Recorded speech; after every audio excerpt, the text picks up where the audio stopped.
Hello everyone, welcome to Krishnatra classes. आज हम लोग क्लास 9th फिजिक्स का एक नया चैप्टर स्टार्ट करने वाले हैं, force and laws of motion. इस चैप्टर में हम लोग फोर्स के बारे में पढ़ेंगे और उसके बाद हम लोग लॉज ऑफ मोशन देखेंगे।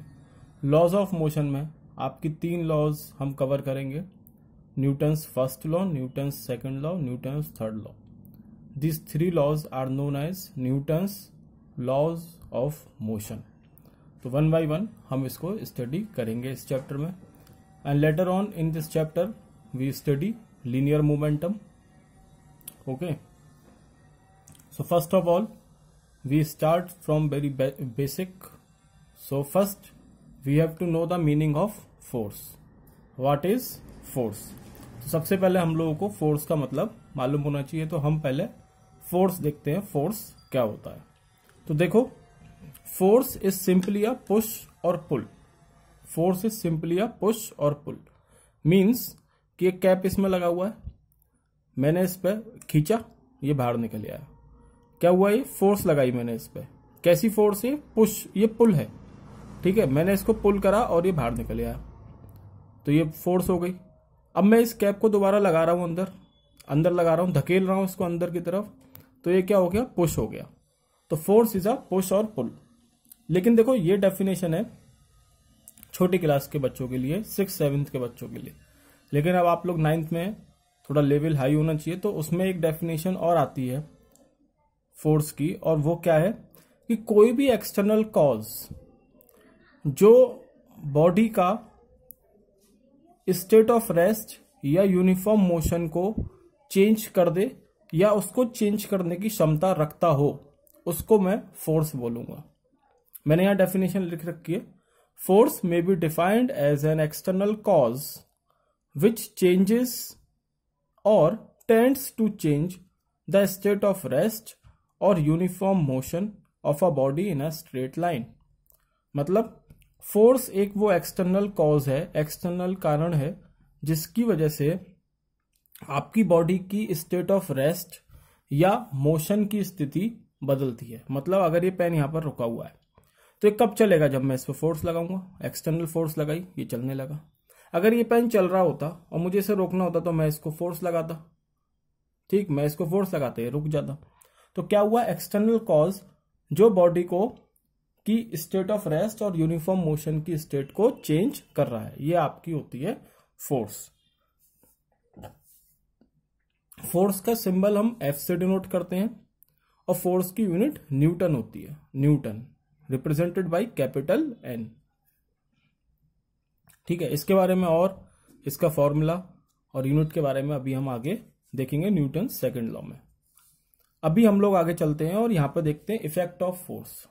अब क्वेश्चन है कि मेरी फोर्स क्या क्या कर सकती है। एक तो हमें मालूम पड़ गया कि force changes state of rest और ऑफ यूनिफॉर्म मोशन। मतलब 2 पॉइंट आपके यहीं से निकल रहे हैं कि फोर्स एक स्टेशनरी बॉडी को, रुकी हुई बॉडी को मोशन में ला सकती है।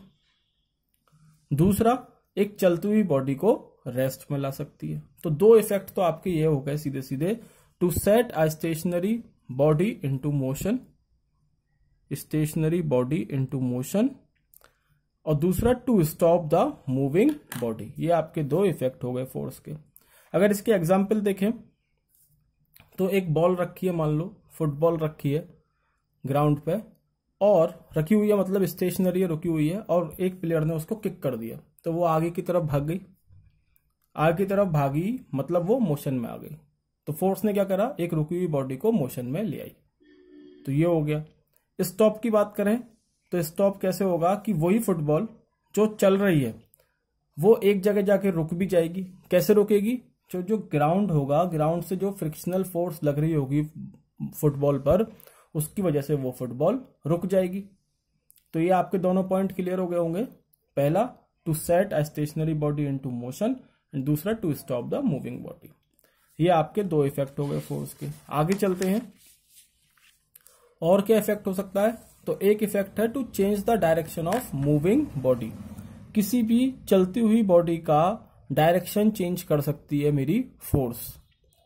इसका एग्जाम्पल, वही जो फुटबॉल चल रही थी ठीक है, स्ट्रेट लाइन में चल रही थी मानो, और एक प्लेयर ने इस तरीके से किक करा कि वो लेफ्ट हैंड की तरफ मूव कर गई, तो क्या हुआ, डायरेक्शन चेंज हुआ। स्ट्रेट लाइन में फुटबॉल चल रही थी, किसी ने किक कर दिया और वो लेफ्ट हैंड की तरफ मूव कर गई, तो ये जो मूव करी ये क्या करा, change the direction of moving body. तो ये है आपका change the direction of moving body. इसमें आप एग्जांपल कार का भी ले सकते हो। एक कार चल रही है, हमने फोर्स अप्लाई करी, स्टीयरिंग घुमाया, तो क्या हुआ, गाड़ी भी घूम गई, तो क्या हुआ, ये आपकी जो बॉडी है मूविंग बॉडी, उसका डायरेक्शन चेंज हो गया। ठीक, 3 चीजें हो गई, तीनों में हमने फुटबॉल का एग्जाम्पल कंसीडर करा है। चौथा point, to change speed of a moving body. किसी चलती हुई मूविंग बॉडी की स्पीड भी चेंज कर सकती है फोर्स। कैसे, एक बॉल चल रही है मान लो, फुटबॉल का एग्जाम्पल लेंगे दोबारा। फुटबॉल आई, एक प्लेयर ने किक करी, आगे गई, दूसरे प्लेयर ने दोबारा किक कर दी और ज्यादा फोर्स के साथ, तो क्या हुआ, उस फुटबॉल की और स्पीड बढ़ जाएगी, मतलब चेंज हो जाएगी। या इस खिलाड़ी ने किक करी, इस वाले ने भी किक करी, लेकिन इसने कम फोर्स के साथ किक करी, तो स्पीड घट जाएगी। बात यह है कि स्पीड चेंज हो रही है, घट रही है या बढ़ रही है, वो फोर्स पर डिपेंड करेगा। तो आपकी स्पीड चेंज हो रही है। तीसरा, 5वां point, to bring about change in dimension.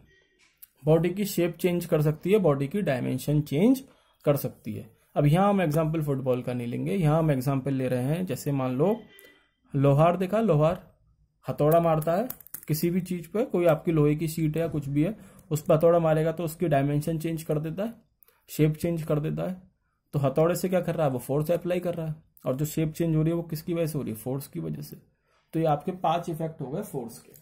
क्या क्या थे, to set stationary body into motion, to stop the moving body, to change the direction of moving body, to change the speed of moving body, and to change the dimension of a body. ये आपके effect हो गए force के। ठीक है, next हम लोग चलते हैं रिजल्टेंट फोर्स।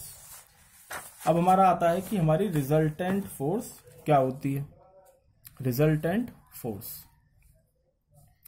तो देखो रिजल्टेंट फोर्स का मतलब क्या है कि देखो ये पेन रखा है, मैं इस पे एक फोर्स लगा रहा हूं, मान लो 2 न्यूटन की, मैंने एक फोर्स और लगा दी इस पे 2 न्यूटन की और, तो यहां पर इस पेन पर जब मैं दोनों फोर्स लगा रहा हूं 2 न्यूटन की, तो इस पर कितनी फोर्स लग रही होगी टोटल, तो तुम लोग सिंपली बता सकते हो 2 न्यूटन ये 2 न्यूटन ये कितनी होगी, 4 न्यूटन की फोर्स इस पर लग रही होगी। 4 न्यूटन की फोर्स इस बॉडी पर लग रही होगी, 2 न्यूटन ये होगी, 2 न्यूटन ये हो गई, और ये फोर्स लग रही है 4 न्यूटन टोटल। तो जो टोटल फोर्स आई ना, ये आपकी कहलाती है रिजल्टेंट फोर्स।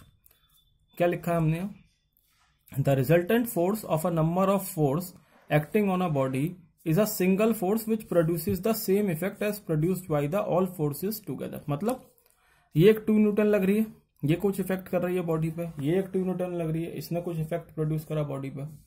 इस दोनों की जगह 2 न्यूटन की 2 लग रही थी, 2 फोर्स लग रही थी, मैंने दोनों का रिजल्टेंट क्या है 4 न्यूटन, और मैंने एक 4 न्यूटन की फोर्स लगा दी इन दोनों को हटा के।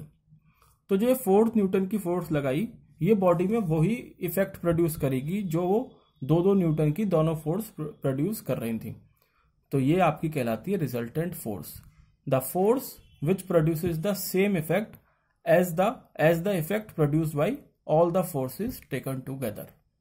सारी फोर्सेस मिलके जो इफेक्ट प्रोड्यूस कर रही हैं बॉडी पे, उसी इफेक्ट को एक अकेली फोर्स मिलके करेगी, वही आपकी रिजल्टेंट फोर्स होती है।